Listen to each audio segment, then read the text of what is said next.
اے اللہ، آج ہم تیرے در پر ہاتھ پھیلائے کھڑے ہیں، نہ کوئی طاقت ہے نہ کوئی وسیلہ، بس تو ہے، تیرا کرم ہے، تیری رحمت ہے۔ اے اللہ، ہمیں معاف فرما دے، ہم تیرے نافرمان بندے ہیں۔ تو نے ہمیں قرآن دیا، ہم نے نہیں پڑھا، تو نے مسجدیں دیں، ہم نے آباد نہ کیں، تو نے سجدے میں سکون رکھا، ہم نے دنیا کے پیچھے دوڑ کر اپنا دل بے سکون کر لیا۔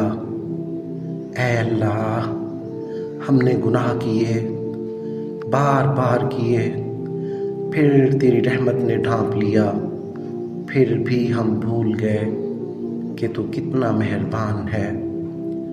اے اللہ، اب ہم لوٹ کر آئے ہیں، دل میں شرمندگی ہے، آنسو بھی ہیں اور تیری امید بھی، ہمیں معاف کر دے۔ تو معاف نہ کرے تو کون ہے جو ہمیں معاف کرے؟ اے اللہ، ہماری ماؤں، بہنوں، بیٹیوں کی حفاظت فرما، جو بے بس ہیں، جو ظلم سہ رہی ہیں، جو چادر میں بھی محفوظ نہیں، یا اللہ تو ان کا نگہبان بن جا۔ اے اللہ، امت محمد صلی اللہ علیہ وآلہ وسلم پر رحم فرما۔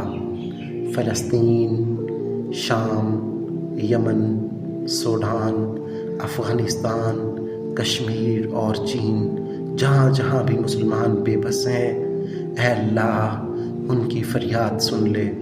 ان پر ظلم کے پہاڑ توڑ دیے گئے، ان کے بچوں کے لاشیں اٹھائے گئے، یا رب ہمیں متحد کر دے، ہمارے دلوں سے نفرت نکال دے، ہمیں بھائی بھائی بنا دے، ہمارے درمیان سے فرقہ واریت، حسد، کینہ ختم فرما دے۔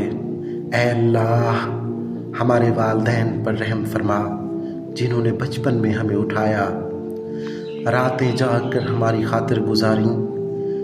یا رب، اگر وہ زندہ ہیں تو ان کی زندگی سلامت رکھ، اور اگر وفات پا چکے ہیں تو ان کی قبروں کو جنت کا باغ بنا دے۔ اے اللہ، ہمیں حلال رزق عطا فرما، رزق حلال، وسیع اور برکت والا، جس میں عزت ہو،